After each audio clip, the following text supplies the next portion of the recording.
Good morning to you. I am meteorologist Matthew East here with you. This is a look at the Carolina weather video here for this 18th day of August. And parts of the region have had some pretty heavy rain through the overnight hours, and pretty much anybody fair game as we go through today and tomorrow to see some showers and storms that can produce some locally heavy amounts of rain. Also, again, I'm going to hit some of the modeling and show you how I think we're right on the cusp of things picking up out in the Atlantic Ocean in terms of tropical activity. So let's start off with a look at the radar imagery. This is the Raleigh NEXRAD site, and this is an image captured at 8 minutes after 5 o'clock this morning, and at that point in time you saw the tail end of the shower and storm activity from a disturbance pulling out of the region that was still clipping through the Virginia border counties and up into Virginia.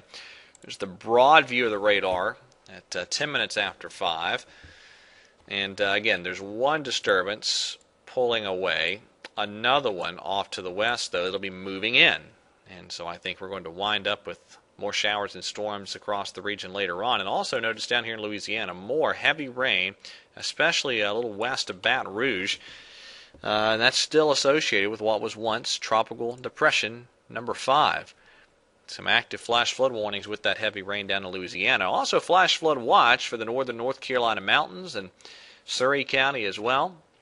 And then up through the good chunk of the mountains of Virginia.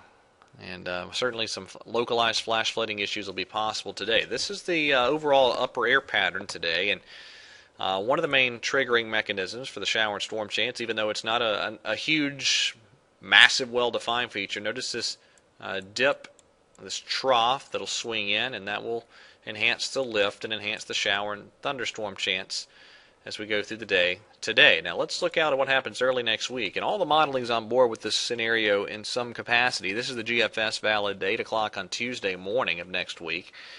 And the European, I didn't post that, but the European is very, very aggressive in cutting off an upper air low here across the eastern seaboard. And I think the result's going to end up being some temperatures at or even below average for several days as we get into next week, mainly in the high temperature department. Let's get into the modeling. We'll follow the GFS through here. Today, I think especially this afternoon, there'll be a good chance for scattered showers and storms developing, and they could extend through a good chunk of the night. Tomorrow, still good chances for scattered showers and storms. But then we get into some drier air that'll briefly slip in here from the north, so I think most of us in the North Carolina area remain dry Friday, but down in South Carolina, still a good chance for at least a few showers and storms Friday. Saturday, the moisture tries to creep back in, but I think, again, a lot of North Carolina areas outside of the mountains will wind up with a dry Saturday, at least mostly dry. But, again, it could be a few isolated late-day storms creeping in. Could make it to Charlotte, maybe the Triad, if everything congeals perfectly. But I will mention decent chances, again, Sunday and Monday for scattered showers and storms. I think the GFS suffering a little bit from some convective feedback here with this stuff off to our south. So as that upper low begins to carve itself out, the timing of it's in question, but I do think Sunday and Monday will feature some chance of shower and thunderstorm activity.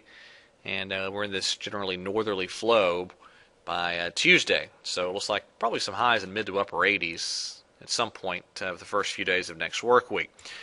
All right, shifting gears a bit, the tropics. There's a very weak tropical wave that likely will not develop here in the Caribbean Sea, but activity beginning to increase with these tropical waves coming off of Africa. In fact, there's a big one that'll be coming off here over the next 24 hours or so.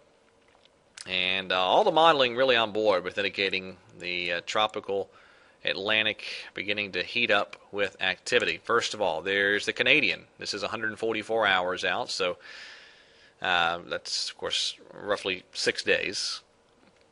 And we're looking at a defined tropical system out there in the Atlantic Ocean. Here's the GFS, 168 hours, and powerful tropical system a little bit east of the Lesser Antilles, and eventually the GFS brings that into the Delmarva Peninsula next Sunday evening. That'd be Sunday the 29th.